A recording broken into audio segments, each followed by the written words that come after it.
एक दूर के राज्य में एक युवा राजकुमारी रहती थी जिसका नाम स्नो वाइट था। उसकी सुंदरता के चर्चे दूर दूर तक थे। उसकी त्वचा बर्फ जैसी सफेद थी, होंठ रक्त जैसे लाल थे और बाल अबनूस की तरह काले थे।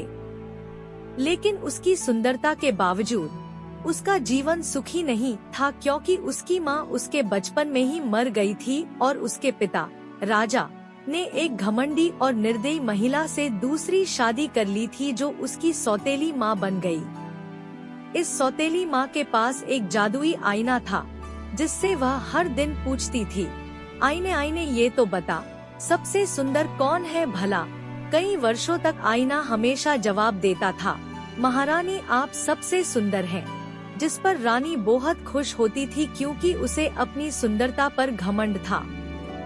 लेकिन जैसे जैसे स्नो वाइट बड़ी होती गई, उसकी सुंदरता और खिल उठी और एक दिन आईने का जवाब बदल गया। उसने कहा, महारानी आप सुंदर हैं, यह सच है, लेकिन स्नो वाइट आपसे भी सुंदर है। यह सुनकर रानी क्रोध और जलन से भर गई और उसने निर्णय लिया कि स्नो वाइट को खत्म कर देना चाहिए।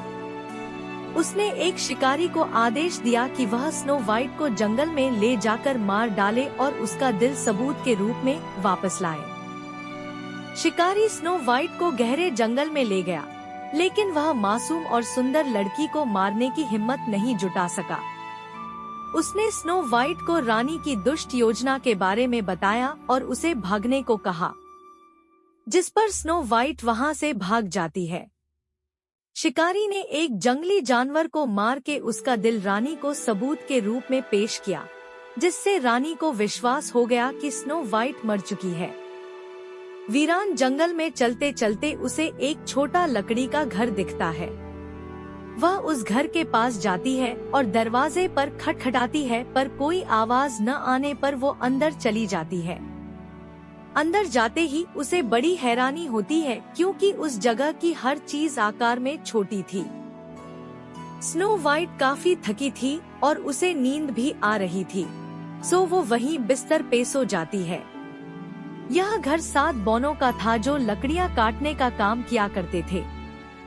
जब वे शाम को घर लौटे तो वे स्नो वाइट को अपने बिस्तर में सोता देखकर हैरान रह गए। उन्होंने उसे धीरे से जगाया और स्नो वाइट ने उन सब को अपनी कहानी सुनाई। बौने उसकी कहानी सुनकर दुखी हो गए और उन्होंने स्नो वाइट को अपने घर में रहने को कहा, जहां वह अपनी दुष्ट सौतेली माँ से सुरक्षित रहेगी। बदले में स्नो वाइट ने उनकी घरेलू कामों में मदद करने को कहा और वो जल्दी ही उनके छोटे से परिवार का हिस्सा बन गई।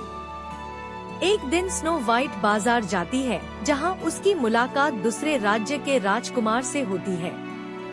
बातों ही बातों में दोनों को एक दूसरे से प्यार हो जाता है। किसी जरूरी काम की वजह से राजकुमार को वापस जाना था, सो उसने जल्द ही वापस लौटने का वादा किया। इस बीच दुष्ट रानी ने एक दिन फिर से अपने आईने से वही बात पूछी। आईने ने जवाब दिया, आप महारानी सुंदर हैं, यह सच है, लेकिन स्नो वाइट 7 बौनों के 7 पहाड़ों के पार आपसे कई गुना ज्यादा सुंदर है। अंत में रानी ने एक जहरीला सेब बनाया और फिर एक बूढ़ी औरत का भेष बदलकर बौनों के घर पहुंची। उसने स्नो वाइट को सेब की पेशकश की। स्नो वाइट को यह सब थोड़ा अजीब लग रहा था, मगर बूढ़ी औरत का मान रखने के लिए उसने सेब को खा लिया। उसको खाते ही वो बेहोश होकर गिर पड़ी। जब बौने काम से वापस आते हैं तो उन्होंने देखा कि स्नो वाइट फर्श पर बेहोश पड़ी है। उन्होंने उसे बिस्तर पर लेटाया और उसकी जांच की।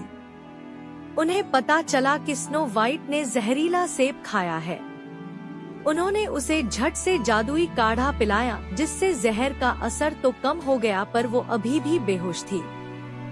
यह खबर जब राजकुमार को मिली तो वह बौनों के घर पहुंचा। बौनों ने उसे सारी बात बताई। राजकुमार अंदर जाता है और उसकी हालत देखकर वो उसे प्यार से चूम लेता है। इतने पे स्नो वाइट की आंखें खुल जाती है और वो मुस्कुराते हुए राजकुमार को देखती है।